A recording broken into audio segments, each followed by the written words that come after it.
ليه انت مستواك مش بيتطور؟ عشان انت بتدي لنفسك حاجة زي مثلا الملعب بعيد عن بيتي، ما عنديش وقت ان انا انزل اروح التمرين، ما عنديش مدرب يقدر يتابع معايا، ما عنديش ادوات اقدر اشتغل عليها. كل الكلام ده حجج موجودة في دماغك انت بس. اللي عايز يتطور يقدر يعمل كل الكلام ده في البيت. بص يا نجم، انا النهارده جايب لك الحل السحري لكل المشاكل اللي انت قلتها دي. خليك معايا لاخر الفيديو عشان النهارده هتكلم معاك على اهم 5 جوانب احنا لو اشتغلنا عليهم هنتطور ومن البيت. ولو اول مره تشوفني فانا الكابتن مهران، مطور اداء لفئه البراعم والناشئين.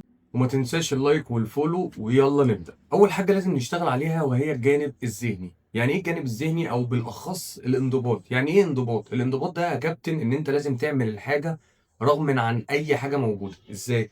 يعني انت لو متضايق فانت لازم هتتمرن. لو انت مجهد فانت لازم تقوم تخلص التاسك عليك في التمرين. لو انت تعبان فانت لازم مجبر ان انت تقوم.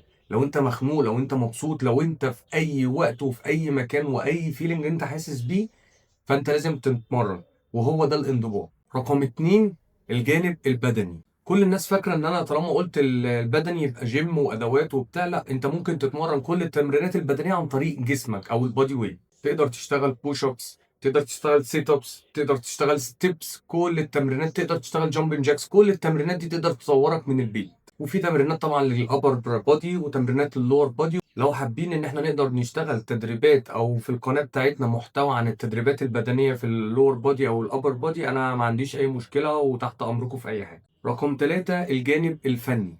وده اهم جزء عند معظم اللاعبين. مش لازم ملعب عشان تطور لمستك.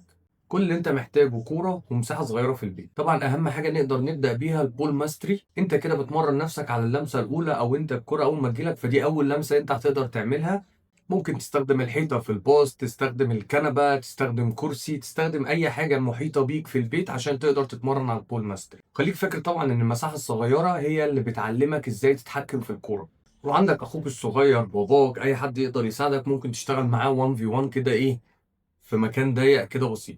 رقم 4، الجانب التكتيكي. عايز تزود فهمك للكرة، عاوز تزود فهمك للعبة، اتفرج على ماتشات بعين اللاعب مش بعين المتفرج. شوف مثلا ظهيرك المفضل بيتحرك ازاي، لما الكرة تكون معاه بيتحرك ازاي، ولما تكون الكرة مش معاه بيتحرك ازاي. ولازم تعرف هو ليه اختار القرار ده، ما اختارش القرار ده. اعملها كأنها لعبة كده، اقعد توقع وانت بتتفرج على الماتش. انا لو مكانه كنت هعمل ايه، وهل هو عمل زي ما انت عملت ولا لا. ممكن تكون انت الصح وممكن يكون هو الصح. كمان لازم تشوف تحليلات الماتشات على اليوتيوب. بعد ما الماتش يخلص خش اتفرج على اي حد من محللين الاداء واعرف هو ليه بيعملوا كده، ليه بيضغطوا من هنا، ليه بيحط ظهره كده، ليه بيحط جسمه كده. رقم 5، الجانب الاجتماعي. هتقولي طب ازاي بقى هشتغل على الجانب الاجتماعي في البيت؟ عادي، ابني علاقات ما بينك وبين زمايلك. الوقت الفاضي ممكن انت وزمايلك في وقت الفراغ بتاعك اللي انت تكون مخلص عليه التاسكس كلها، ان انت ممكن تلعب مع اصحابك مثلا فيفا، تلعب فيفا اونلاين، تلعب مع حد من اصحابك يجي البيت تلعبوا مع بعض اونلاين، او اي لعبه في البيت، فيفا، الكلام ده كله. عشان ما اطولش عليكم الفيديو، كل الحاجات اللي انت محتاجها هي موجوده حواليك. انت بس اللي بتطلع لنفسك حجج